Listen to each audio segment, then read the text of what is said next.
Hello friends, mission job में आपका स्वागत है। जीएस के एक और सेट के साथ हम हाजिर हैं, मोहन कुमार झा। आज का जो एपिसोड होगा वो आपके लिए 50 प्रश्नों का इम्पोर्टेंट वीवीआई प्रश्न होगा। सभी परीक्षाओं में पूछे जाने वाले प्रश्न, ये जो प्रकृति है इसकी सभी परीक्षाओं में पूछी जाती है। आप किसी भी परीक्षा की बात कर लें, बिहार पुलिस की हम अभी तैयारी कर रहे हैं और सभी प्रश्न इतने इम्पोर्टेंट हैं कि आप इसे छोड़ नहीं सकते। वीडियो को पूरा देखें दोस्तों, एक एक प्रश्न आपके लिए बेहद इम्पोर्टेंट है। सभी विषयों से इसमें तैयारी कराई जा रही है, सिर्फ जीके का जहाँ तहाँ से क्वेश्चन उठाया हुआ नहीं है, टॉपिक वाइज क्वेश्चंस लिया गया है। तो सबसे पहले साइंस क्वेश्चन से हम यहाँ पे उठाते हैं, ठीक है। पहला सवाल जो है, सोने को घोला जा सकता है। सोने को किस चीज़ में घोला जा सकता है ये बताना है, ठीक है। आप ऑप्शंस यहाँ पे देख लें तो 3 भाग हाइड्रोक्लोरिक एसिड और 1 भाग नाइट्रिक एसिड इसका सही जवाब हो जाएगा के मिश्रण में, ठीक है। 3 भाग हाइड्रोक्लोरिक, ठीक है, और 1 भाग किसका रहेगा, नाइट्रिक एसिड। ये दोनों को मिलाने पर यह एक मिश्रण तैयार होता है जिसे अम्लराज के नाम से भी कहते हैं। इसको अम्लराज भी कहा जाता है, अम्लराज, ठीक है। अम्लराज में ही सोने को घोला जा सकता है, सोना यानी कि गोल्ड को घोला जा सकता है। आगे देखेंगे, किसी कमरे को अगर ठंडा करना है तो क्या किया जा सकता है। देखिए, कमरे को ठंडा करना है तो आप जानते हैं एसी चलाएंगे, कूलर चलाएंगे। सबसे ज़्यादा जो चीज़ें होती है वो कूलर से, एसी से ज़्यादा ठंडा हो जाता है। उसमें क्या होता है कि संपीड़ित गैस को छोड़ा जाता है, ठीक है। संपीड़ित जो गैस होता है उसको क्या किया जाता है, छोड़ा जाता है। हर एक प्रश्नों को ध्यान से देखना है। आगे देखेंगे नंबर 3, किस प्रकार की मिट्टी में कार्बनिक पदार्थों की अधिकता होती है। तो सबसे पहले ये जान ले, जो कार्बनिक पदार्थ होते हैं, कार्बनिक पदार्थों का जो कलर होता है वो थोड़ा सा कलर काला हो जाएगा। तो काला किस मिट्टी में हो जाएगा, काली मिट्टी में, जिसे हम लोग रेगुर मिट्टी के नाम से भी जानते हैं। रेगुर मिट्टी इसे जानते हैं। तो काली मिट्टी अगर जाने की कहाँ कहाँ पाया जाता है ये भी आपको जाननी चाहिए। काली मिट्टी जो है वो महाराष्ट्र में ज़्यादातर पाया जाता है, महाराष्ट्र हो गया। अगर कर लें बात गुजरात की तो यहाँ भी पाए जाते हैं। कर्नाटक की बात कर लें तो कर्नाटक में भी ये काली मिट्टी पाए जाते हैं और कुछ मध्य प्रदेश में ये मिट्टी पाई जाती है, ठीक है। थोड़ा थोड़ा तो सब जगह पाया जाता है, लेकिन अधिकतर की बात करें तो महाराष्ट्र, गुजरात, कर्नाटक, मध्य प्रदेश में काली मिट्टी पाई जाती है। काली मिट्टी में ही कपास की खेती होती है, ये भी आपको ध्यान रखने हैं। कपास की खेती, ठीक है, कपास की खेती जो होती है ये काली मिट्टी में ही की जाती है, जिसे रेगुर मिट्टी हम लोग कहते हैं। जलोढ़ मिट्टी जो होता है वो पूरे भारत में सर्वाधिक मात्रा में पाए जाने वाली मिट्टी होती है। जलोढ़ मिट्टी 2 तरह के होते हैं, खादर मिट्टी होता है, एक मांगड़ मिट्टी होता है। एक एक चीज़ों को आपको समझने जाना है, ठीक है। किस फसल के लिए पानी की अधिकता तो आवश्यक है लेकिन जमाव नहीं। धान एक ऐसा फसल है जिसमें पानी की ज़रूरत होती है, ज़्यादा ज़रूरत होती है, लेकिन जमाव भी चाहिए, ये हो गया। उसके बाद चाय जो है, चाय में सर्वाधिक पानी की अधिकता होगी, ठीक है। ये देखना है क्वेश्चंस के अनुसार। अगर ऑप्शंस में चाय दिया हुआ है तो पानी की अधिकता जो आवश्यक है किसमें है, चाय में है, लेकिन इसमें जमाव नहीं होता है। इसीलिए देखते होंगे आप कि सीढ़ीनुमा खेत बने होते हैं। जहाँ चाय की खेती होती है वहाँ सीढ़ीनुमा खेत बने होते हैं, और सीढ़ीनुमा खेत कहाँ संभव है, पहाड़ी इलाकों में। ये ध्यान देना है। आगे, इंडिया डिवाइडेड पुस्तक जो है उसके लेखक कौन है। इंडिया डिवाइडेड ये पुस्तक लिखी गई है डॉक्टर राजेंद्र प्रसाद के द्वारा। डॉक्टर राजेंद्र प्रसाद कौन थे, डॉक्टर राजेंद्र प्रसाद अस्थाई अध्यक्ष थे संविधान सभा के। ये सब चीज़ें आपके लिए बेहद इंपॉर्टेंट है। अस्थाई अध्यक्ष थे, ठीक है, कौन चीज़ के, संविधान सभा के, संविधान सभा के अस्थायी अध्यक्ष थे। भारत के पहले राष्ट्रपति थे। और एक चीज़ और याद रखने हैं कि ये सिवान यानी कि बिहार से संबंधित है, बिहार के रहने वाले हैं डॉक्टर राजेंद्र प्रसाद, जिन्होंने इंडिया डिवाइडेड नामक पुस्तक लिखी थी। डॉक्टर राजेंद्र प्रसाद जब पहला मंत्रालय बना था, कैबिनेट बना था, तो उसमें कृषि मंत्रालय इन्हें मिला था। 1946 ईस्वी की बात हम कर रहे हैं। आगे देखेंगे, देश के स्टॉक एक्सचेंज को कौन नियमित रखता है। स्टॉक एक्सचेंज, ठीक है, तो स्टॉक एक्सचेंज को सेबी जो है, SEBE, सेबी जो है ये नियमित रखता है। नियमित रखता है मतलब कि कंट्रोल करता है इस पर, ठीक है, सेबी। इसको क्या बोला जाता है? प्रतिभूति एवं विनियामक बोर्ड। ठीक है, प्रतिभूति एवं विनियामक बोर्ड भी बोला जाता है।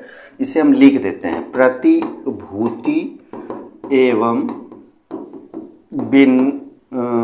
विनियामक बोर्ड इसे बोला जाता है। इसे याद रखें। इसकी स्थापना की अगर बात करें तो 1992 ईस्वी में इसकी स्थापना की गई है। मुख्यालय की अगर बात करें तो मुख्यालय कहाँ है? मुंबई में है। वित्तीय राजधानी भारत की कहाँ है? मुंबई में है। तो सेबी का जो मुख्यालय है वो मुंबई में है और यह क्या करता है? देश के स्टॉक एक्सचेंज को कंट्रोल करता है। प्रतिभूति एवं विनियामक बोर्ड इसका हिंदी है हुआ। अगर इसका अंग्रेजी फुल फॉर्म करें तो सिक्योरिटी हो जाता है, security exchange board of India. तो ये भी आप याद रखें, security exchange board of India या फिर प्रतिभूति एवं विनियामक बोर्ड कहा जाता है इसे। 1992 में इसकी स्थापना की गई। मुख्यालय की अगर बात करें तो मुंबई है। आगे देखेंगे 7वां नंबर सवाल। 7वां नंबर सवाल जो है ये ध्यान से देखें, लगातार बढ़ती कीमतों की प्रक्रिया कहलाती है। अगर मूल्य लगातार बढ़ रही है, कीमत बढ़ रही है, तो ऐसी स्थिति में क्या बनती है? मुद्रास्फीति का चांसेस बनता है। प्रक्रिया क्या कहलाता है? मुद्रास्फीति। आगे देखेंगे उच्चतम न्यायालय के न्यायाधीशों की संख्या में वृद्धि करने की शक्ति किसके पास है? ये ध्यान दें, उच्चतम यानी कि सुप्रीम कोर्ट के जो न्यायाधीश होते हैं उसकी संख्या में वृद्धि कौन कर सकता है? राष्ट्रपति सिर्फ नियुक्ति करता है, प्रधानमंत्री कुछ नहीं करता है, इसमें विधि मंत्रालय भी कुछ नहीं करता है। तो संसद ये जो है, संसद के पास ये चीजें हैं कि वो क्या कर सकती है? न्यायाधीशों की संख्या को बढ़ा सकती है। अभी वर्तमान में अगर बात करें, वर्तमान में न्यायाधीशों की संख्या कितनी है? बात कर लें तो 34 है। कितनी है? 34 संख्या में है। 33 न्यायाधीश हैं, 33 न्यायाधीश हैं। जबकि अगर बात कर लें तो एक मुख्य न्यायाधीश हैं। ये भी याद रखना है, एक न्यायाधीश हैं। तो आपके कितने हो गए? 34 हो गया। एक मुख्य न्यायाधीश हो गया और 33 न्यायाधीश, यानी कि 34 की संख्या अभी है उच्चतम न्यायालय में न्यायाधीशों की। अगर बात कर लें अभी जो वर्तमान में मुख्य न्यायाधीश कौन है? मुख्य न्यायाधीश की अगर बात कर लें कौन है तो डी.वाई. चंद्रचूड़ है। कौन है? डी.वाई. चंद्रचूड़ हैं। तो इसे भी आप याद रखें, ये वर्तमान में डी.वाई. चंद्रचूड़ हैं जो कि मुख्य न्यायाधीश हैं। ठीक है, तो आपका सही जवाब हो जाएगा संसद के पास। न्यायाधीशों की संख्या वृद्धि करने की शक्ति किसके पास है? संसद के पास है। टोटल अभी कितने हैं? 34 न्यायाधीश हैं, 33 सामान्य है और एक मुख्य न्यायाधीश है। मुख्य न्यायाधीश अभी कौन है? डी.वाई. चंद्रचूड़। भारत में कृषि पुनर्वित्त प्रदान करने के लिए शिखर स्तर के बैंक का नाम है। ये हम बता चुके हैं। भारत में कृषि पुनर्वित्त प्रदान करने वाले के लिए शिखर स्तर का जो बैंक है, इसमें देखिए ये कृषि तथा ग्रामीण विकास राष्ट्रीय बैंक इसे कहा जाता है। अगर अंग्रेजी में बात करें, शॉर्टकट में बात करें तो इसको नाबार्ड भी बोला जाता है। नाबार्ड की हम चर्चा कर चुके हैं। आप वीडियो अगर आप देखते हैं, रेगुलर हैं, तो आप इसको देखे होंगे। नाबार्ड की हम चर्चा किए हैं। इसकी स्थापना की बात करें तो 1982 ईस्वी में इसकी स्थापना की गई है। नाबार्ड की स्थापना कब की गई है? 1982 ईस्वी में। इसका भी मुख्यालय कहाँ है? तो मुंबई में है। ये भी याद रखना है। ठीक है, तो ये सारी चीजें हम करवा चुके हैं। नाबार्ड है जो कि कृषि में पुनर्वित्त प्रदान करता है, फाइनेंस करता है। आगे देखेंगे 10वां नंबर सवाल। भारत में बचपन बचाओ आंदोलन के संस्थापक कौन थे? बचपन बचाओ आंदोलन जैसे ही अगर आप देखेंगे तो ये कैलाश सत्यार्थी से संबंधित है। ठीक है, भारत में बचपन बचाओ आंदोलन की अगर बात कर लें तो यह कब से शुरुआत की गई है? तो 1980 ईस्वी से इसकी शुरुआत की गई है। बचपन बचाओ आंदोलन कब से शुरुआत की गई है? 1980 ईस्वी से शुरू की गई है। और किसके द्वारा? कैलाश सत्यार्थी के द्वारा। कैलाश सत्यार्थी के द्वारा 1980 से यह बचपन बचाओ आंदोलन शुरू की गई है। और अब तक यह 80,000 से अधिक बच्चों को, विस्थापित बच्चों को क्या किए हैं? ये सहायता किए हैं। ठीक है, सहायक बने हैं। इसके लिए इन्हें 2014 में, याद होगा या आप याद पढ़ते होंगे तो ये ध्यान में होगा, इन्हें 2014 ईस्वी में नोबेल पुरस्कार मिला था। शांति का नोबेल पुरस्कार, शांति का नोबेल मिला था इन्हें।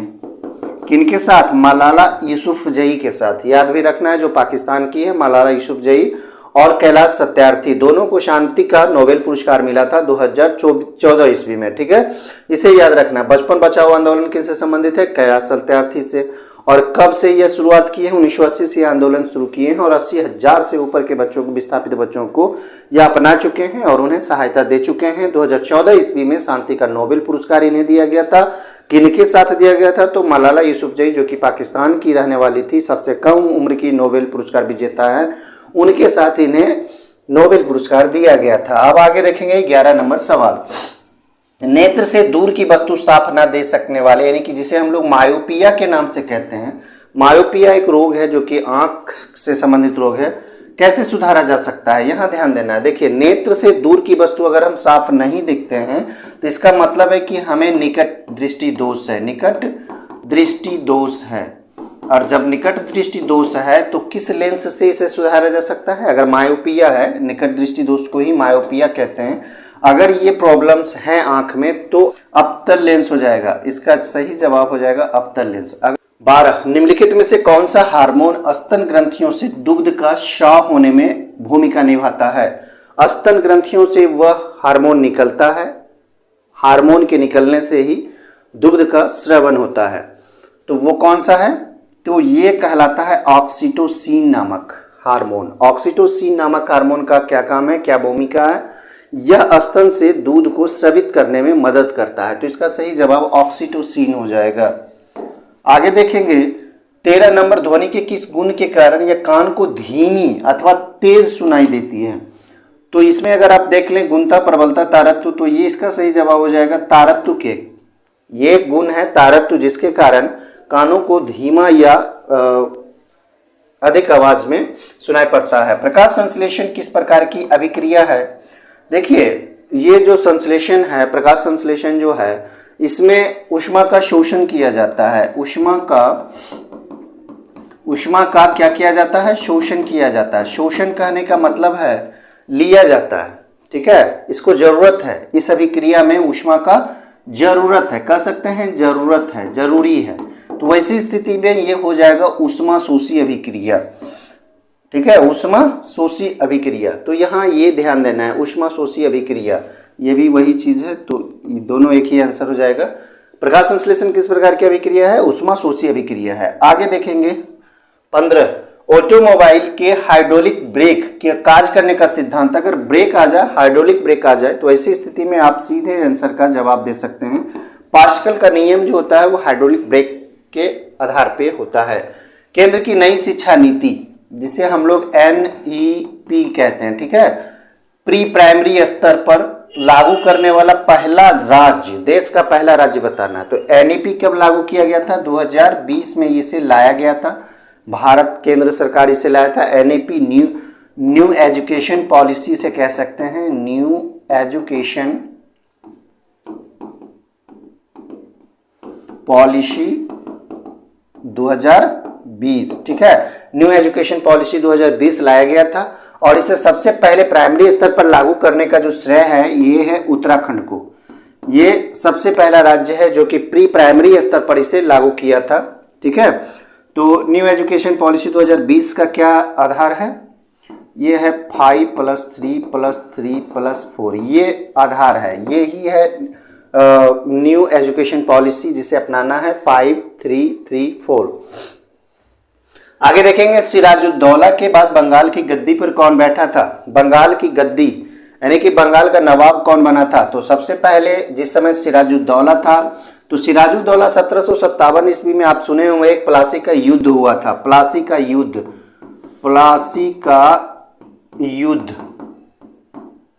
अब जानते होंगे 1757 ईस्वी में ये प्लासी का युद्ध हुआ था। 1757 ईस्वी में प्लासी का युद्ध हुआ था, याद रखना है। किसके साथ हुआ था? सिराजुद्दौला था, और एक तरफ क्या था? रॉबर्ट क्लाइव था। कौन था? रॉबर्ट क्लाइव था। तो ये दोनों को याद रखना है, सिराजुद्दौला और रॉबर्ट क्लाइव के बीच में युद्ध हुआ था।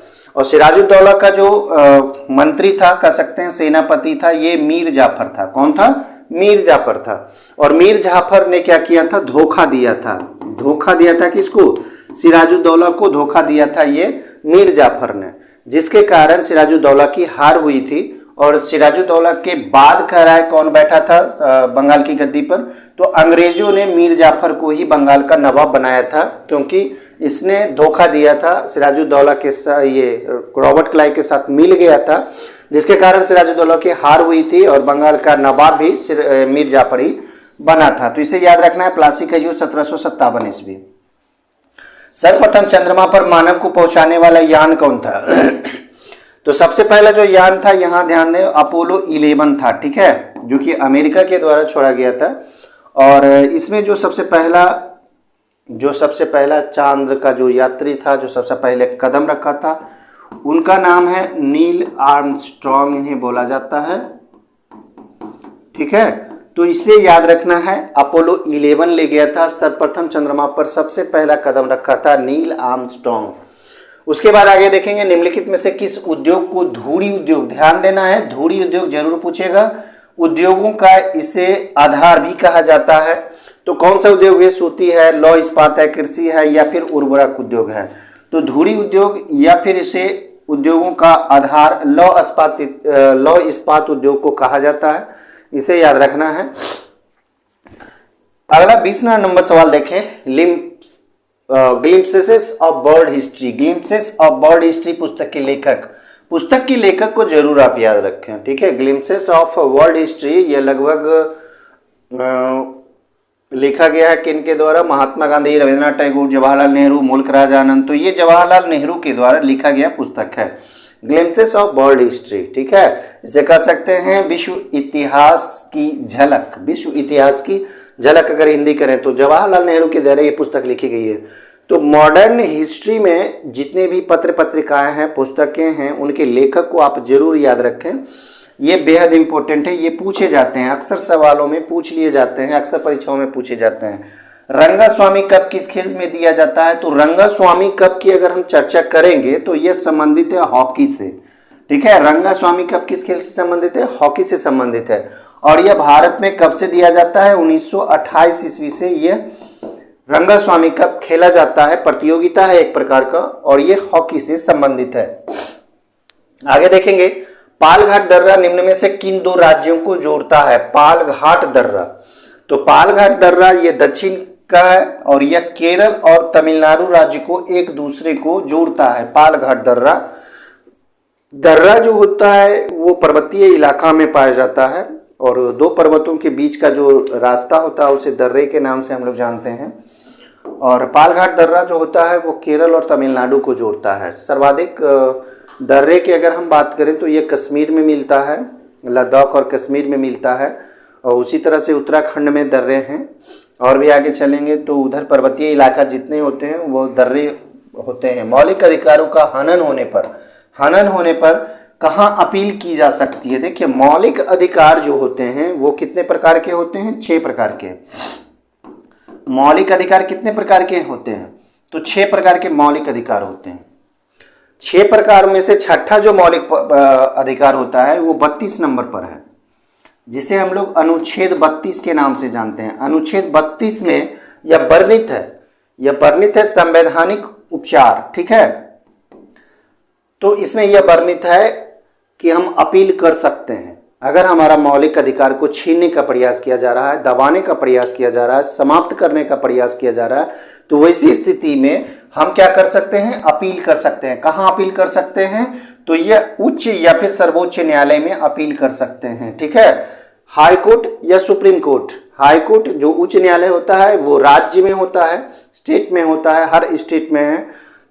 सर्वोच्च न्यायालय में जो कि दिल्ली में है, न्यू दिल्ली में है, तो सर्वोच्च न्यायालय या फिर उच्च न्यायालय में हम अपील कर सकते हैं। ये अनुच्छेद 32 हमें राइट देता है, मौलिक अधिकार देता है। भारत की स्थिति ग्लोब पर क्या है? देखिए, ये भी हम प्रश्न करवा चुके हैं। तो भारत की स्थिति ग्लोब पर क्या है ये बताना है। देखिए, सबसे पहले तो उत्तरी अक्षांश की हम चर्चा कर ले तो 8 डिग्री 4 मिनट और 37 डिग्री 6 मिनट उत्तरी अक्षांश के बीच में भारत है। अगर देशांतर की बात कर लें तो 68 डिग्री 7 मिनट पूर्वी देशांतर से 97 डिग्री 25 डिग्री पूर्वी देशांतर के मध्य भारत स्थित है। तो ये दोनों आपका सही हो जाएगा, ए और बी दोनों सही हो जाएगा, यानी कि आपका सही जवाब हो जाएगा उपरोक्त दोनों। यानी कि 8 डिग्री 4 मिनट उत्तरी अक्षांश से 37 डिग्री 6 मिनट उत्तरी अक्षांश के मध्य भारत बसा है।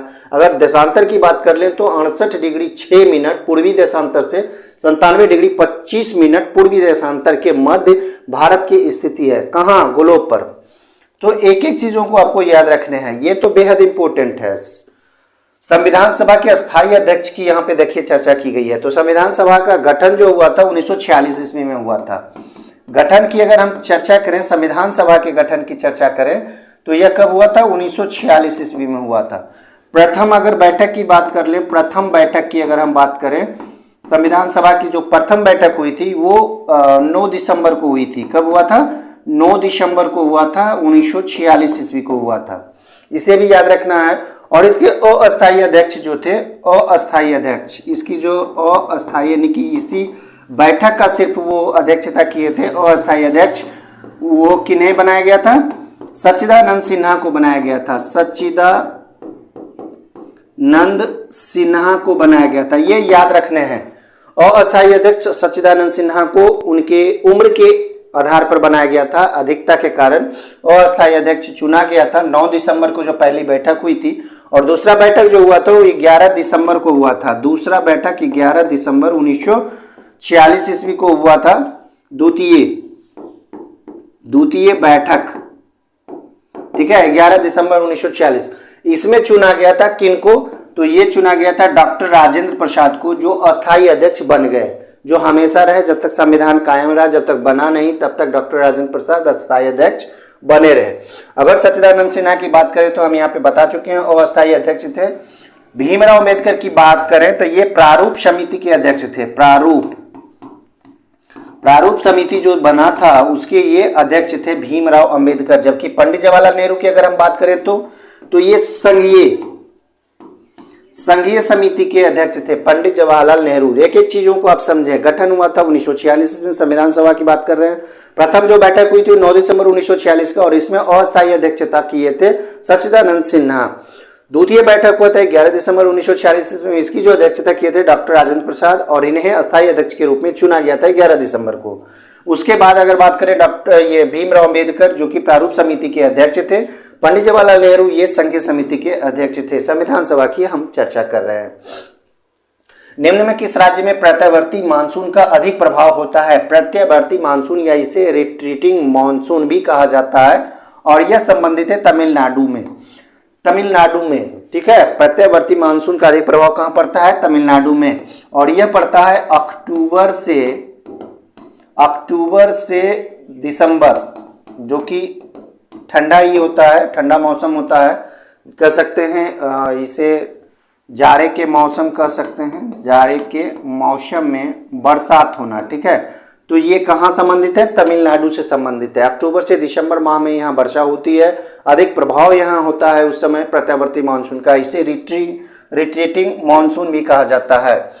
ठोस की शुद्धता किसके निर्धारण द्वारा प्राप्त की जाती है? ठोस शुद्ध है, ये कैसे संभव है, कैसे पता लगेगा?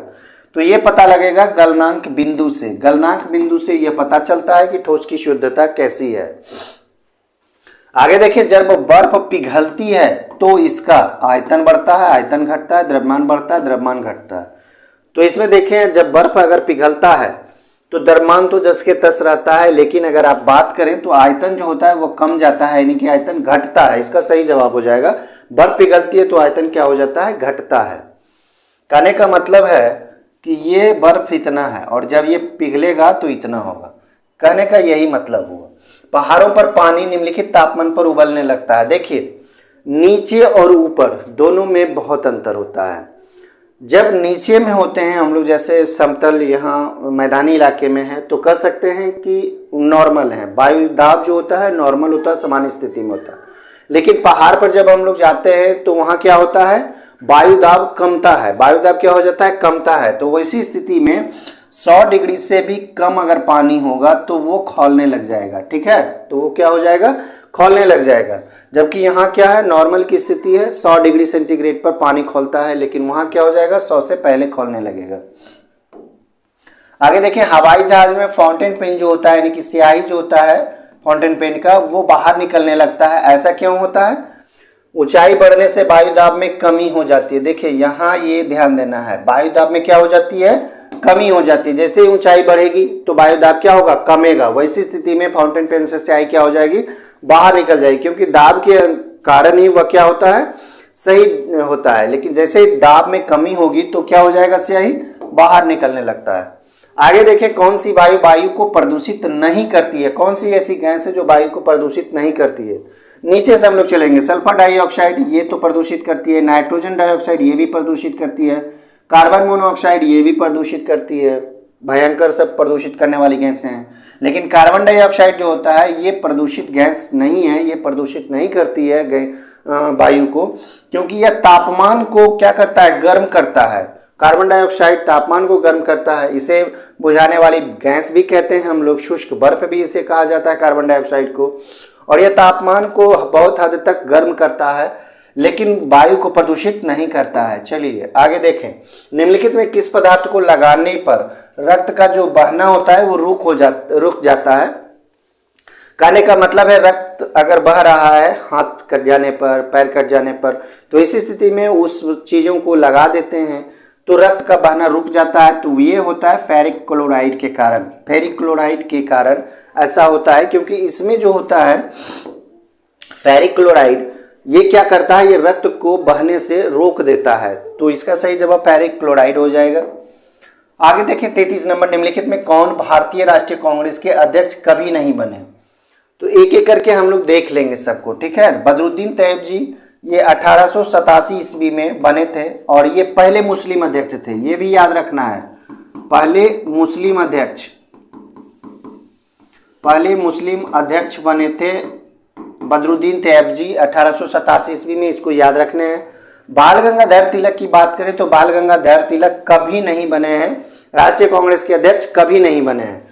इसका मतलब ये सही आंसर हो जाएगा, बाल गंगाधर तिलक भारतीय राष्ट्रीय कांग्रेस के अध्यक्ष कभी नहीं बने हैं। ये ऑप्शंस हमेशा पूछे जाते हैं। गोपाल कृष्ण गोखले की बात करें तो 1905 ईस्वी में, जिस समय बंगाल का विभाजन हुआ था, क्या हुआ था, बंगाल का विभाजन हुआ था, बंगाल का विभाजन। और उस समय कौन था गवर्नर जनरल, तो उस समय गवर्नर जनरल था करजन, याद रहोगे, ठीक है। उस समय बंग भंग भी हुआ था, बंग भंग नाम का आंदोलन चला था, बंग भंग नाम का आंदोलन भी चला था 1905 ईस्वी में। सुभाष चंद्र बोस बने थे 1938 ईस्वी में और एक 1939 ईस्वी में, ठीक है। तो 1938 ईस्वी में निर्विरोध चुने गए थे, 1939 ईस्वी में पट्टाभी सीतारमैया को हराए थे, लेकिन उसके बाद ये इस्तीफा देते हैं। उसके बाद ये अपना खुद का बनाते हैं, संस्था बनाते हैं और भारत को छोड़ के चले जाते हैं सिंगापुर। आगे देखेंगे, गंगा एवं ब्रह्मपुत्र की संयुक्त जलधारा किस नाम से जानी जाती है, संयुक्त जलधारा का नाम बताना है।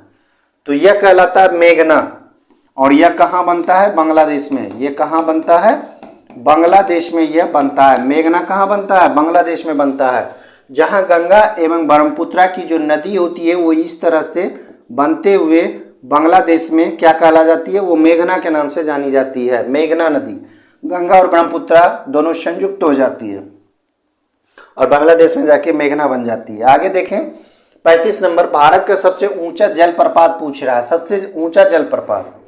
तो देखिए इसका सही जवाब हो जाएगा जोग जलप्रपात। ये ऑप्शन के अनुसार जोग जलप्रपात जो कि कर्नाटक में है, कहाँ है, कर्नाटक में स्थित है। ये भी आपको याद रखने हैं, कर्नाटक में स्थित है जोग जलप्रपात, जो कि भारत का सबसे ऊंचा जलप्रपात है। कपिल धारा जलप्रपात ये नर्मदा नदी के तट, नर्मदा नदी पर है, और धुआंधार जलप्रपात ये भी नर्मदा नदी पर है, ठीक है। तो इसे भी आपको याद रखने हैं। आगे देखेंगे 36 नंबर, विश्व की जनसंख्या का कितना प्रतिशत भारत में है, भारत में बात करें, ठीक है। विश्व की जनसंख्या के कितने प्रतिशत भारत में है, तो 17.5%, इसे याद रखें। आगे है 37, मंत्रिपरिषद को अगर इस्तीफा देना पड़े उसके विरुद्ध अविश्वास प्रस्ताव कहाँ पारित हो सकता है, इसे ध्यान दें। लोकसभा तथा राज्यसभा के संयुक्त अधिवेशन, गलत है। संसद के दोनों सदनों द्वारा 2/3 बहुमत से, ये भी गलत है। प्रस्ताव पारित होना चाहिए राज्यसभा, ये भी गलत है। लोकसभा इसका सही जवाब हो जाएगा, ठीक है। अविश्वास प्रस्ताव कहाँ होगा, लोकसभा में होगा। अब आगे देखेंगे, मूत्र में प्रायः कौन सा विटामिन उत्सर्जित होता है, ठीक है। देखिए सबसे पहले बात करें हम कि जल में घुलनशील होने वाले, जल में घुलनशील कौन विटामिन होता है, बी और सी जो विटामिन होता है वो जल में घुलता है। बाकी क्या होता है, वसा में घुलता है, वसा में। बाकी जो भी विटामिन है वो कहाँ घुलता है, वसा में घुलता है। तो जल में घुलने वाले बी और सी है। तो मूत्र में प्रायः कौन सा विटामिन उत्सर्जित होते हैं, तो ये सी जो विटामिन होता है, ये विटामिन क्या हो जाता है, मूत्र के द्वारा बाहर हो जाता है। और यही कारण है कि अगर आप खट्टा ज़्यादा भी खा लेते हैं, इसकी मात्रा ज़्यादा भी हो जाती है, तो कोई प्रभाव नहीं पड़ता है, क्योंकि यह पेशाब के साथ, मूत्र के साथ क्या हो जाता है, बह जाता है, बाहर क्या हो जाता है, बह जाता है। तो यही कारण है कि यह खराबी नहीं करता है अगर आप खट्टा ज़्यादा खाते हैं, ठीक है। तो इसका कोई प्रभाव नहीं पड़ता है, क्योंकि विटामिन सी जो होता है वो पानी में घुलनशील होता है और यह मूत्र के साथ घुल जाता है और बाहर उत्सर्जित हो जाता है। तो 38 का सही जवाब आप जान लिए। 39 देखिए, लोकतंत्र का कार्य संचालन किसके अभाव में असंभव है, किसके अभाव में असंभव है ये बताना है। तो योजना के, नौकरशाही के, राजनीतिक दल के, पंचायती राज के। तो सबसे अगर इंपॉर्टेंट कर सकते हैं तो राजनीतिक दल अगर नहीं होगा तो लोकतंत्र का कार्य संचालन नहीं होगा। लोकतंत्र की यहाँ पे चर्चा की गई है। आगे देखें 40 नंबर, भारत में अंतरिक्ष प्रणाली से संबंधित स्थलों के युग्मों में कौन सा सही है, सही पूछा जा रहा है, ध्यान दें यहाँ पे। तो इसरो उपग्रह केंद्र श्रीहरिकोटा गलत है। विक्रम साराभाई अंतरिक्ष केंद्र तिरुवनंतपुरम केरला के, ये सही है। इसकी स्थापना 1962 ईस्वी में की गई है, इसे याद रखना है। उपग्रह प्रक्षेपण केंद्र हैदराबाद, ये भी नहीं है। भारतीय सुदूर संवेदन एजेंसी गलत है। तो इसका सही जवाब पूछ रहा है संबंधित स्थलों की कौन सा सही है, तो विक्रम साराभाई अंतरिक्ष केंद्र जो कहाँ है, तिरुवनंतपुरम में स्थित है। प्रथम स्वतंत्रता संग्राम के बाद मुगल बादशाह बहादुर शाह जफर को निर्वासित कहाँ किया गया था। प्रथम स्वतंत्रता संग्राम जिसे कहा जाता है वो कब हुआ था, 1857 ईस्वी को हुआ था। मुगल बादशाह बहादुर शाह जफर को कैद कर लिया गया था उसी क्रांति के अनुसार, क्योंकि सभी जितने भी क्रांतिकारी थे सब मिलकर मुगल बादशाह बहादुर शाह जफर को अपना नेतृत्वकर्ता चुना था, लेकिन फिर भी ये हार गया था और दिल्ली पर फिर से अंग्रेजों का कब्जा हो गया था। वैसी स्थिति में बहादुर शाह जफर को पकड़कर रंगून में, यानी कि जो कि अभी बर्मा में है, बर्मा कौन किसे कहा जाता है, म्यांमार को, वहां इसे क्या कर दिया गया था, निर्वासित किया गया था, जहां इनकी मौत हुई थी। रंगून इसका सही जवाब हो जाएगा। भारत में मुगल शासकों का निम्नलिखित में कौन सा अवरोही क्रम में, अवरोही कहने का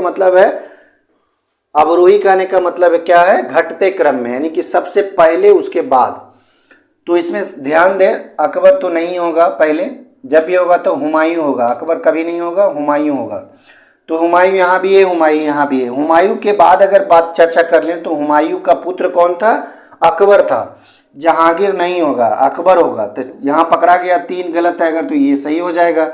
और अकबर के बाद कौन बना था, तो फिर जहांगीर बना था। जहांगीर के बाद कौन था, तो शाहजहां बना था। तो इस तरह से इसका सही जवाब हो जाएगा हुमायूं। हुमायूं का पुत्र अकबर, अकबर का पुत्र जहांगीर, जहांगीर का पुत्र शाहजहां, शाहजहां के पुत्र कौन था, औरंगजेब। तुज्जु दर्रा भारत को किस देश से मिलाता है, तो तुज्जु दर्रा जो है वो कहाँ है, म्यांमार में स्थित है। म्यांमार और भारत का सीमा बनाता है यह, ठीक है। आगे देखेंगे, निम्न में किस भारतीय शासक ने आधुनिक तर्ज पर विदेशों में अपना दूतावास खोला था। हैदर अली नहीं होगा, मीर कासिम नहीं होगा, शाह आलम द्वितीय नहीं होगा, टीपू सुल्तान इसका सही जवाब हो जाएगा। हैदर अली जो था वो टीपू सुल्तान का पिता था, यानी कि कह सकते हैं हैदर अली का कौन था, पुत्र था कौन, टीपू सुल्तान। हैदर अली की मृत्यु कब हुई थी बताइए, 1782 ईस्वी में। कब हुआ था, 1782 ईस्वी में, जब तृतीय आंग्ल मैसूर युद्ध हो रहा था,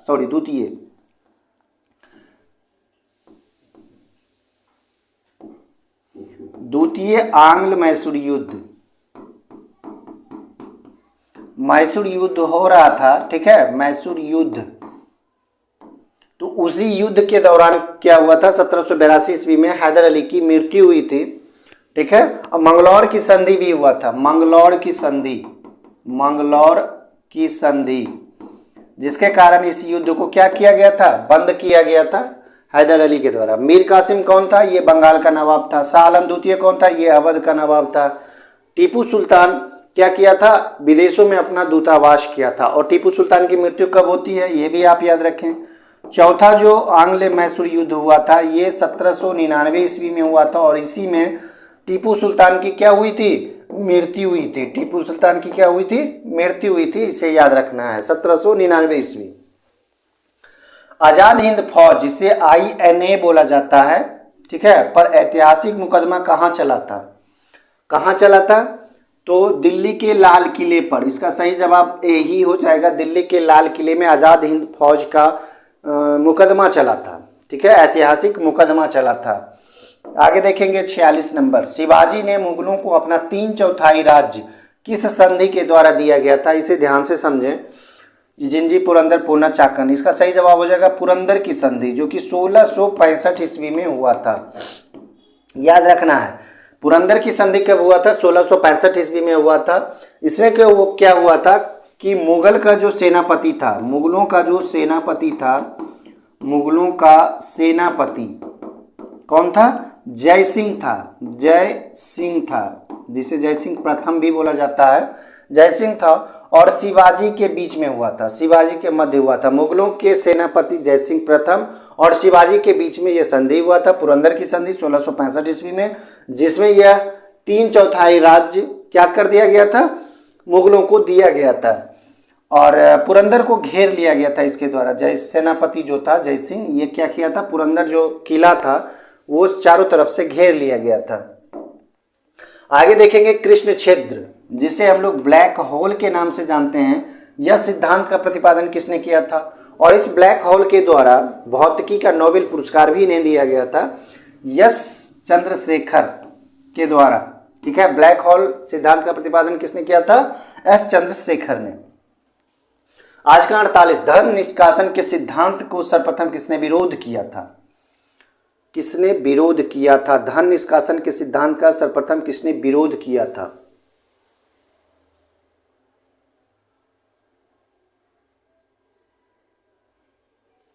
इसका सही जवाब हो जाएगा दादा भाई नेरोजी, ठीक है। 49 देखेंगे, समुद्र में प्लवन करते बर्फ का कितना भाग समुद्र की सतह से ऊपर होता है, समुद्र की चर्चा हो रही है, तो 1/10 इसका सही जवाब हो जाएगा। समुद्र में प्लवन करते समय बर्फ का कितना भाग समुद्र की सतह से ऊपर रहता है, 1/10 भाग यह ऊपर रहता है। आज का अंतिम सवाल है, वस्तु की मात्रा को अगर हम बदल देते हैं तो क्या अपरिवर्तित रहता है, तो इसका सही जवाब हो जाएगा घनत्व जो होता है अपरिवर्तित रहता है। दोस्तों आज का वीडियो कैसा लगा, लाइक और कमेंट कर हमें जरूर बताएं, कमेंट कर खास करके हमें जरूर बताएं। और अभी तक आपने सब्सक्राइब नहीं किया और वीडियो को पूरा देख लिए तो चैनल को सब्सक्राइब जरूर करें। चैनल को सब्सक्राइब करके नोटिफिकेशन को ऑन करें, ताकि जितने भी वीडियो बने, जितने भी वीडियो यहाँ से खुले, तो सबसे पहले नोटिफिकेशन आपको पहुँचे। धन्यवाद दोस्तों।